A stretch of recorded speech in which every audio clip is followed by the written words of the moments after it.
Hey everybody, welcome back. Thanks for taking the time to watch How Lucky Game. We're continuing on with our Ikoria Lair of Behemoths limited guide for beginners. Today is Sultai Flash or Sultai Mutate. When we take a look at our Sultai Flash / Sultai Limited cheat sheet, we do see the same breakout as before, but if you guys are unfamiliar with it, I am going to go through it again, taking down my webcam for a quick second. You'll see how the bottom row says bombs.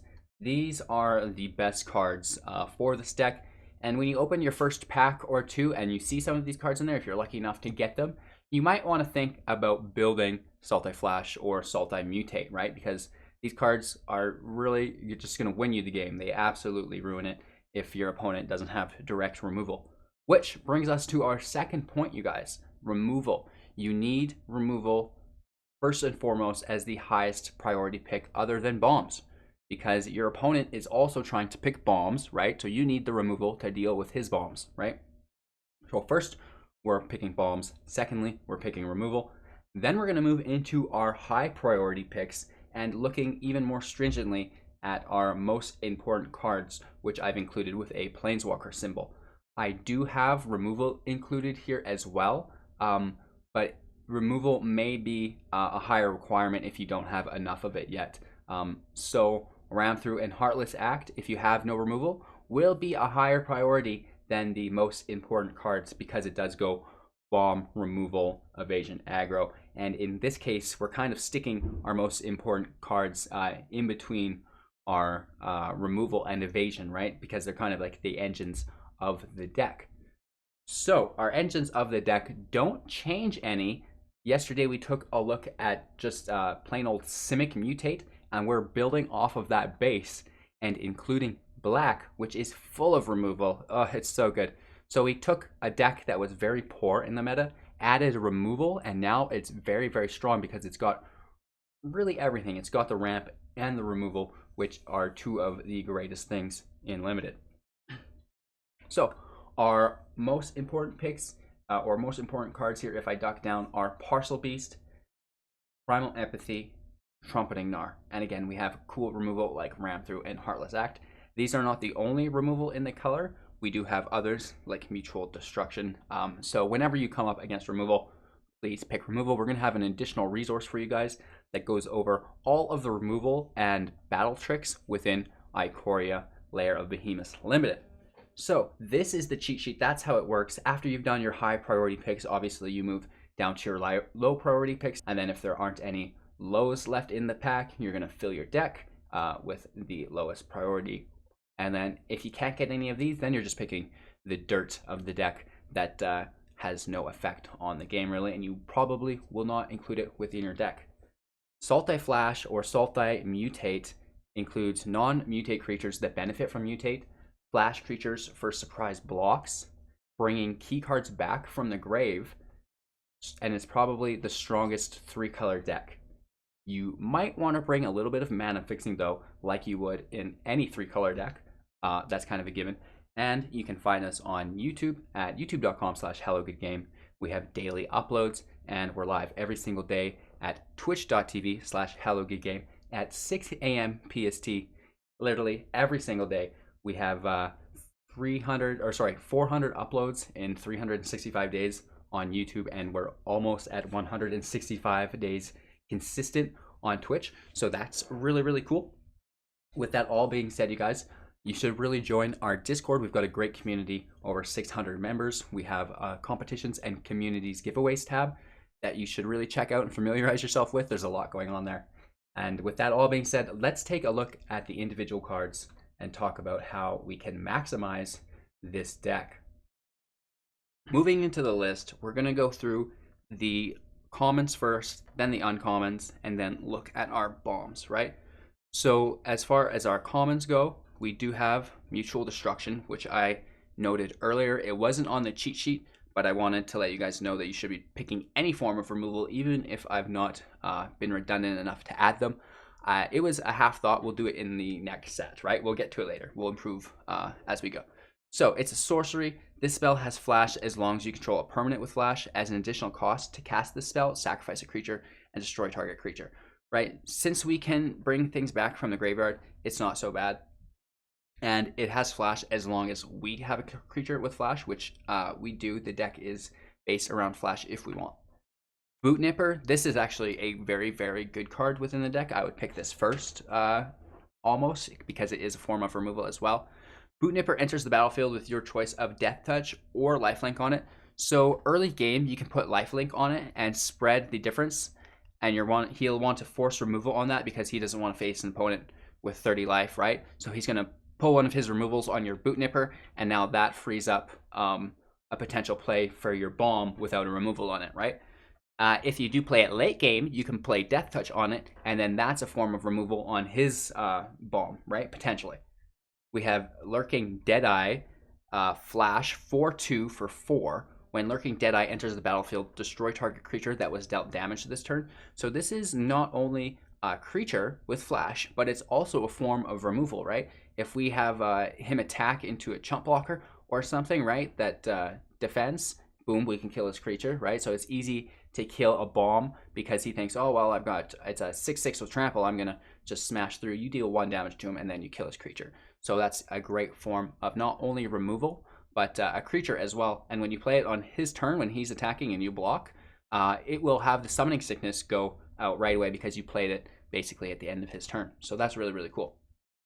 Moving on to our green commons, we have Essence Symbiote for 2. It's a 2/2, and whenever a creature you control mutates, put a 1/1 counter on that creature, and you gain 2 life.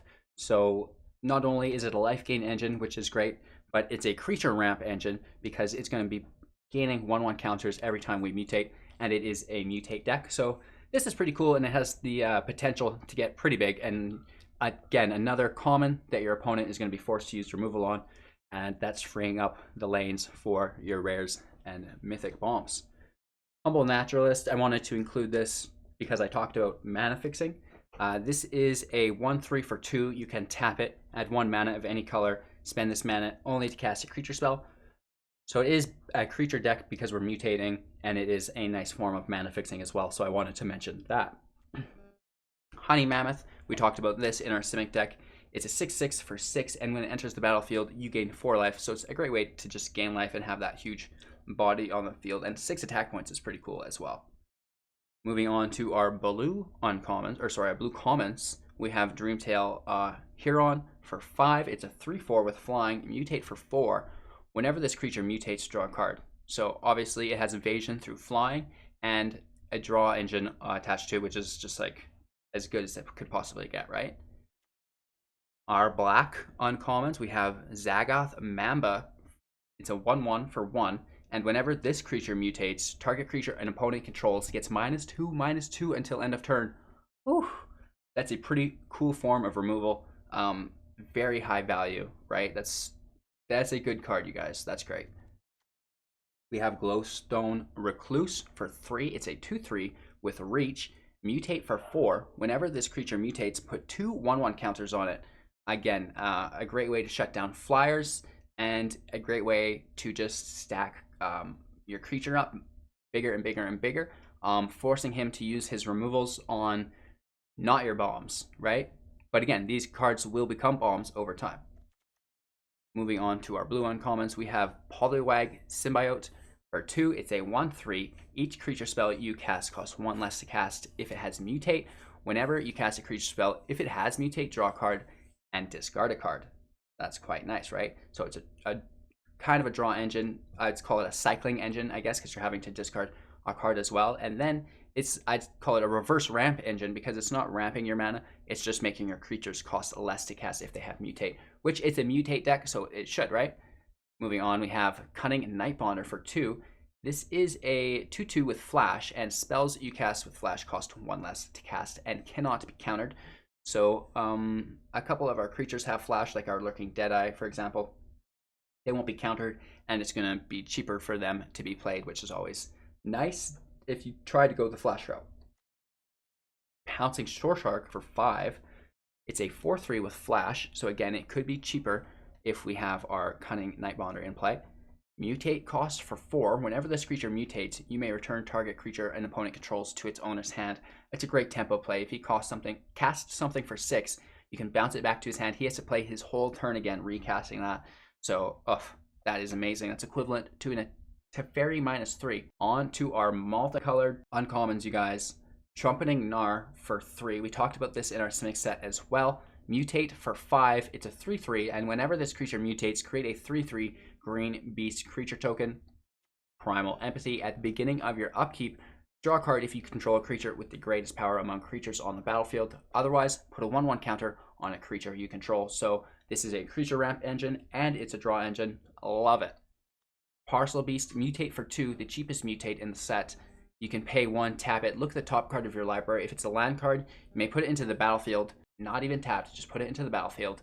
If you don't put the card into the battlefield, put it into your hand. So this is a growth spiral on a stick. You can reuse it. Parcel Beast is like pretty broken. I'm not even sure how to explain Parcel Beast. Amazing, you guys. The bombs of this set, Sea Dasher Octopus for 3. It's a 2/2 with Flash. However, mutate cost is 2, and whenever this creature deals combat damage to a player, draw a card. So we can put that on one of our creatures that's going to deal combat damage. Batra, Dark Destroyer, also known as Dirge Bat for 4. It's a 3/3 with Flash and Flying.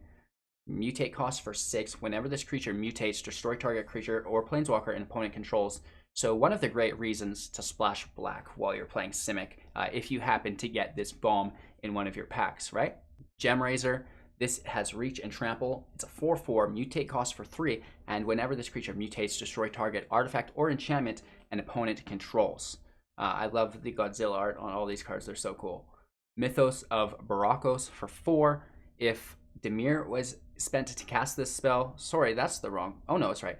If Dimir is spent to cast this spell, search your library for a card, put that card into your graveyard, then shuffle your library, return up to 2 permanent cards from your graveyard to your hand. So this is a great recursion spell that fits very, very well with this deck. We also, of course, have our Sultai Bioquartz Space Godzilla Barakos Apex of Forever. You might be lucky enough to get this. It's a 6/6 with Trample. Mutate cost for 5. You may cast a Barakos Apex of Forever from your graveyard using its mutate ability. Nice. So that's forced exile to deal with him, right? And there's not a ton of exile in the set, especially if they're not having to play a wipe. So that is the deck, you guys. We kind of talked about the Simic strategy last time a little bit, so it's going to be easy. We don't have to touch on a lot of it. As far as how we're adding to the deck, we are adding Flash if we so choose, and we're adding all of Black's removal, right? So we can deal with our opponent's bombs instead of just trying to ramp our opponent with tokens and value, right? We really want to incorporate all removal into all of our decks as much as possible. I don't know how to explain it, you guys. Make sure to check out part 1 of our series where we break down some of the basics of limited play and Ikoria Lair of Behemoths. With that all being said, thanks for watching. Don't forget to follow us on Twitch. We're live every single morning, 6 a.m. PST, and subscribe to our YouTube channel where we have daily uploads, which you can hit the bell icon so you're notified of the future ones. Thank you all for your continued time, attention, and support, you guys. I cannot tell you how much it means to me. Thank you, thank you, thank you. I'll see you guys all later with another Ikoria Lair of Behemoths limited guide. Take care. If you liked today's video, be sure to check out some of our other content. We built playlists for our guides for beginners, and then we also have our greatest hits, which is a collection of our most popular videos. You can also subscribe if you're interested in winning up to 500,000 gems.